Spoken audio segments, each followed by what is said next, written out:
Le changement climatique, un fléau qui accélère et exacerbe la dégradation des terres en Afrique. Environ 3 millions d'hectares de forêts sont perdus chaque année. 65% des terres sont touchées par la dégradation en Afrique.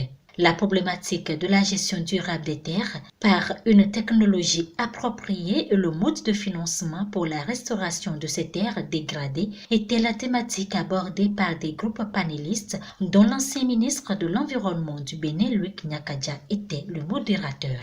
Comment on fait pour accroître la restauration des terres? Comment on fait pour que les acteurs puissent avoir accès à des mécanismes qui existent au niveau africain en termes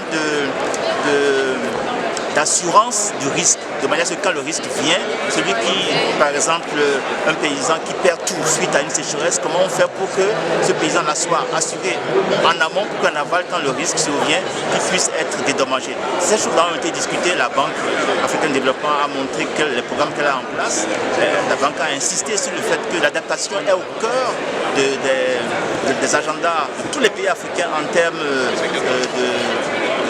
réponse au climat ou de l'action climatique.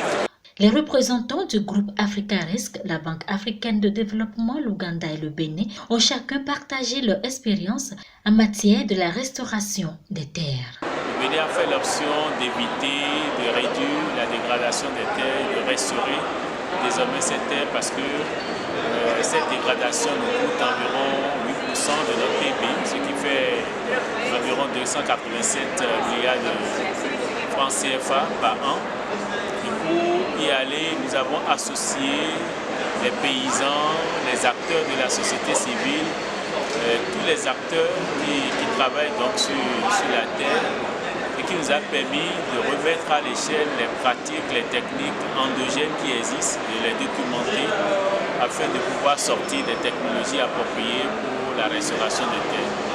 Le Bénin, quant à lui, a fait l'option d'éviter, de réduire et de restaurer les terres dégradées grâce à la mobilisation de plusieurs fonds. Il y a le Fonds national pour l'environnement et le climat, il y a le Fonds d'appui pour le développement du secteur agricole, le Fonds pour le développement du secteur forestier aussi, pour que nous puissions mettre en place un guichet. Ce guichet va faciliter l'amélioration des conditions de vie à travers des projets innovants qui permettent donc de réduire la dégradation des terres, de réduire la pression sur la forêt, de limiter toute la pression que nous avons connue jusque-là sur nos savanes. Le plan d'action national de gestion durable des terres va coûter environ 16 milliards de nos francs CFA et a été subdivisé en 3 phases. Une première phase qui va concerner 20 communes.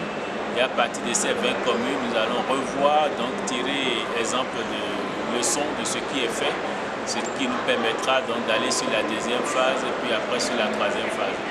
L'approche Restaurer les terres dégradées est une initiative nommée Défi de Bonn, lancée en septembre 2011, qui a pour objectif de restaurer 150 millions d'hectares de terres dégradées et déboisées et dont les pays africains se sont engagés à restaurer près de 90 millions d'hectares d'ici 2030.